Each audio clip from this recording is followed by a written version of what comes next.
सही समय पर बदला लेंगे। पाकिस्तान एयर स्ट्राइक के बाद अफगानिस्तान का अल्टीमेटम, सऊदी कतर को दी शिकायत। नमस्कार, मैं हूं आपके साथ आयुषी गुप्ता।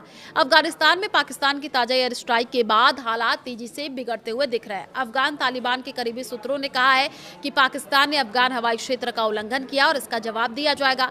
सूत्रों के मुताबिक तालिबान नेतृत्व हमलों में हुए नुकसान का आकलन कर रहा है। पूर्वी और दक्षिणी पूर्वी अफगानिस्तान में की गई इन स्ट्राइक पे कम से कम 28 टीटीपी लड़ाकों के मारे जाने की खबर है। हालांकि तालिबान की ओर से अभी तक आधिकारिक बयान जारी नहीं हुआ है।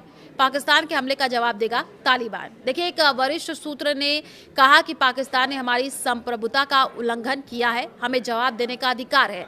उन्होंने यह भी जोड़ा कि बदला कब और कैसे लिया जाएगा ये नेतृत्व तय करेगा, लेकिन प्रतिक्रिया का विकल्प खुला है। हमलों के बाद काबुल और कंधार में तालिबान के शीर्ष नेताओं की इमरजेंसी मीटिंग बुलाई गई है। सूत्रों का कहना है कि औपचारिक प्रतिक्रिया से पहले आंतरिक विचार विमर्श चल रहा है। एक अन्य सूत्र ने कहा यह कहना अभी जल्दबाजी होगी कि जवाब कब होगा, लेकिन प्रतिक्रिया तय है। तालिबान ने पाकिस्तान पर सीज फायर समझौते के उल्लंघन का आरोप भी लगाया है। सूत्रों के अनुसार काबुल ने इस मामले में सऊदी अरब, कतर और तुर्की जैसे मध्यस्थ देशों को भी जानकारी दे दी है। दूसरी तरफ पाकिस्तान का कहना है कि ये कार्रवाई आतंकी ठिकानों के खिलाफ की गई।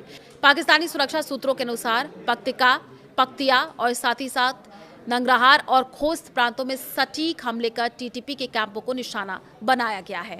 तो देखिए, अफगानिस्तान का प्रवक्ता जबीहुल्लाह मुजाहिद ने पाकिस्तान हमलों की कड़ी निंदा करते हुए कहा कि पाकिस्तानी विशेष सैन्य हल्कों ने एक बार फिर अफगान जमीन पर हमला किया है। उन्होंने आरोप लगाया कि बीती रात नंगरहार और पख्तिया प्रांतों में बमबारी की गई, जिसमें महिला और बच्चे समेत कई नागरिक मारे गए, घायल हुए हैं। मुजाहिद ने कहा कि पाकिस्तान के जनरल अपनी आंतरिक सुरक्षा की कमजोरियों को छिपाने के लिए ऐसे हमलों का सहारा ले रहे हैं। F-16 से पाकिस्तान ने हमला किया। जी हां, पाकिस्तान वायुसेना ने रविवार तड़के F-16 और JF-17 थंडर विमानों से डूरंड लाइन के पास कई जगहों पर बमबारी की। पख्तिया के बरमल जिले में कई धमाके की खबर है। मारगा इलाके में लगातार विस्फोट हुए। ये एक समन्वित सैन्य कार्रवाई मानी जा रही है। बताया गया है कि बरमल के बनूसी मदरसे पर भी मिसाइल दागी गई है। हालांकि हताहतों की आधिकारिक पुष्टि अभी नहीं हुई है। कुल 7 ठिकानों को निशाना बनाए जाने की जानकारी सामने आ रही है। पाकिस्तान ने अफगानिस्तान पर क्यों एयर स्ट्राइक किया? तो देखिए, पाकिस्तान का कहना है कि हाल के आत्मघाती हमले, जिनमें इस्लामाबाद, बाजौर और बन्नू की घटनाएं शामिल हैं, अफगान जमीन से संचालित टीटीपी और ISKP से जुड़े थे। बन्नू में शनिवार को हुए आत्मघाती हमले में 2 पाकिस्तानी सैन्य अधिकारी मारे गए थे। इस पूरी स्थिति ने दोनों पड़ोसी देशों के रिश्ते को फिर से टकराव के मोड़ पर लाकर के खड़ा कर दिया। एक तरफ पाकिस्तान सीमा पर कार्रवाई को जरूरी बता रहा है, दूसरी तरफ तालिबान इसे खुला उल्लंघन मान रहा है।